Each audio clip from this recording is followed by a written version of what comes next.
Hi, welcome to Learning the Bible with Nathan, where we build our relationship with Jesus one chapter at a time. We're going to start in the first book of the New Testament, which is Matthew. Now, Matthew is one of the four gospel books, Matthew, Mark, Luke, and John. And a gospel book simply is a book that covers the life of Jesus. The author of the book of Matthew is Matthew, and Matthew was one of the 12 apostles of Jesus Christ. And this book was written about 50 to 60 AD. Now, before we jump into the text, I think it's important to give some relevance to how crazy it is that Matthew is an apostle of Jesus Christ and the writer of one of the Gospels. Because before becoming a disciple of Jesus, Matthew was a tax collector. Now, without a doubt, of all the disciples that Jesus picked, Matthew, the tax collector, would have been the most surprising. Because tax collectors were hated above all people in the Jewish culture. And there's a couple of reasons for that. And maybe the most primary reason is because a tax collector would be a traitor to the Israelites. You see, when Rome came in and occupied the Jewish territories, they imposed a tax on all the Israelites. Now, if you were a tax collector, you would work for the Roman government. Now, none of us like tax collectors, but for the Jews of the day, it goes way beyond just what your occupation is. Deciding to be a tax collector and working for the Roman government isn't just a job, it is a betrayal of your people's heritage, and in most cases, the faith of your people. So for Matthew to be a tax collector, he would have had to renounce his faith and renounce his heritage. Another lesser known fact about tax collectors is how they were paid. In most cases, the Roman government actually did not pay Jewish tax collectors. Instead, the tax collectors were told to charge taxes above and beyond what they owed to Rome to take care of their own salaries. And unsurprisingly, tax collectors were very, very wealthy. But all of their wealth came off of the hard-earned labor of the people they betrayed. Not a good look, which is why he would have been hated by the Israelites. So I think there is something significant that Jesus chose Matthew, the tax collector, and that Matthew wrote the very first gospel in the New Testament. Totally awesome. Now let's jump into Matthew chapter 1. Matthew chapter 1. This is the genealogy of Jesus, the Messiah, the son of David, the son of Abraham. Abraham was the father of Isaac. Isaac, the father of Jacob. Jacob, the father of Judah and his brothers.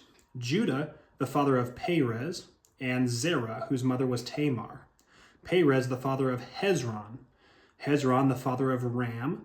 Ram, the father of Amminadab. Amminadab, the father of Nahshon. Nahshon, the father of Salmon. Salmon, the father of Boaz, whose mother was Rahab. Boaz, the father of Obed, whose mother was Ruth. Obed, the father of Jesse, and Jesse was the father of King David. David was the father of Solomon, whose mother had been Uriah's wife. Solomon, the father of Rehoboam. Rehoboam, the father of Abijah. Abijah, the father of Asa. Asa, the father of Jehoshaphat. Jehoshaphat, the father of Jehoram. Jehoram, the father of Uzziah. Uzziah, the father of Jotham. Jotham, the father of Ahaz. Ahaz, the father of Hezekiah. Hezekiah, the father of Manasseh. Manasseh, the father of Amon. Amon, the father of Josiah. And Josiah, the father of Jeconiah and his brothers at the time of the exile of Babylon. After the exile to Babylon, Jeconiah was the father of Shealtiel. Shealtiel, the father of Zerubbabel. Zerubbabel, the father of Abihud. Abihud, the father of Eliakim. Eliakim, the father of Azor. Azor, the father of Zadok. Zadok, the father of Achim. Achim, the father of Elihud. Elihud, the father of Eleazar. Eleazar, the father of Matthan. Matthan, the father of Jacob. And Jacob, the father of Joseph, the husband of Mary.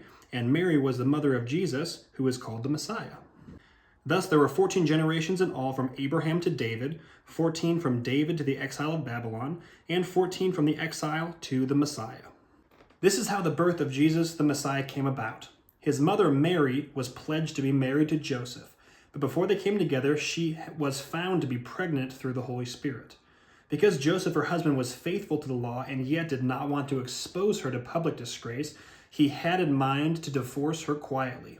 But after he had considered this, an angel of the Lord appeared to him in a dream and said, "Joseph, son of David, do not be afraid to take Mary home as your wife, because what is conceived in her is from the Holy Spirit. She will give birth to a son, and you are to give him the name Jesus, because he will save his people from their sins." All this took place to fulfill what the Lord had said through the prophet. The virgin will conceive and give birth to a son, and they will call him Emmanuel, which means God's with us. When Joseph woke up, he did what the angel of the Lord had commanded him and took Mary home as his wife. But he did not consummate their marriage until she had given birth to a son, and he gave him the name Jesus. This is the word of the Lord. Now, I had a couple of takeaways from that chapter. Now, of course, my takeaways aren't necessarily going to be your takeaways, nor is it everything you can learn from this chapter. These are just the things that the Lord spoke to me. In verse 1, Matthew calls Jesus the Messiah. Now, the word Messiah means anointed one, and it's the exact same word as the root word that means Christ. Meaning, if you said Jesus the Messiah or Jesus Christ, those would be complete synonyms. Now, the next part of the chapter is the genealogy. Now, the genealogy is not that fun to read, but I think there's some huge significance here. My big takeaway by the genealogy is that from Abraham all the way to Jesus, the Lord had a plan. While reading the Old Testament, it could be easy to think that the Lord is trying to redeem his people, and he is somehow unsuccessful. Through Abraham and David and Solomon and all the different prophets, but eventually all of them screw up, or their children and grandchildren screw up. So it kind of seems like the Lord is trying to redeem his people, and then last-ditch effort, let's throw Jesus in there and maybe that'll stick. That couldn't be further from the truth. Jesus was the plan for our redemption ever since the beginning. God made a promise to Abraham to redeem his people, and we can follow the genealogy to Jesus. Pretty amazing. Another thing that I picked up from the genealogy was the fact that the genealogy goes through the line of Joseph. Now, when we think about the birth of Jesus' story, we typically think about Jesus and we think about Mary, and those are kind of the two significant people in that story. But the reality is that the bloodline came through Joseph. So the prophecies couldn't actually be fulfilled by Mary alone. Joseph needed to be a part of it to fulfill all the prophets, which I think is really cool. Now, the other big point that the end of this chapter made was the angel of the Lord spoke to Joseph and told him that the name of his son needs to be Jesus. In these ancient cultures, names have high significance. But in reality, his actual name wouldn't have been Jesus. Jesus is simply a translation from the Hebrew into English. The word people would have actually used to call Jesus' name would have been Yeshua, or Yeshua for short. Yeshua, when translated through the Hebrew, is the name Jesus. But Yeshua translated through Greek is Joshua. So yes, Jesus would have had the exact same name as any other Joshua in the Bible, like Joshua who fought the Battle of Jericho. And when the Bible was translated into English from Hebrew and Greek, the translators translate only Jesus' name, Yeshua, as Jesus, and all the other Yeshuas in the Bible would have been translated to Joshua.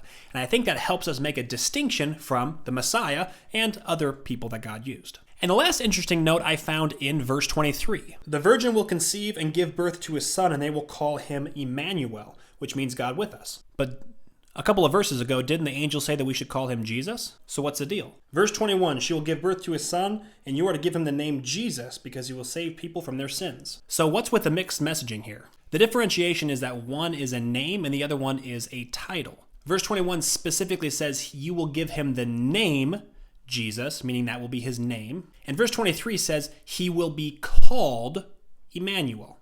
Emmanuel is not a name, it's a title. Kind of like King David. David is his name, King is his title. He will be called King. King isn't his name. Same thing with Jesus. Jesus is his name, and Emmanuel is one of his titles. Thanks for listening. If the Lord spoke something specific to you in this chapter, I would love for you to put it down in the comments section so everyone can benefit. God bless you, and shalom, shalom.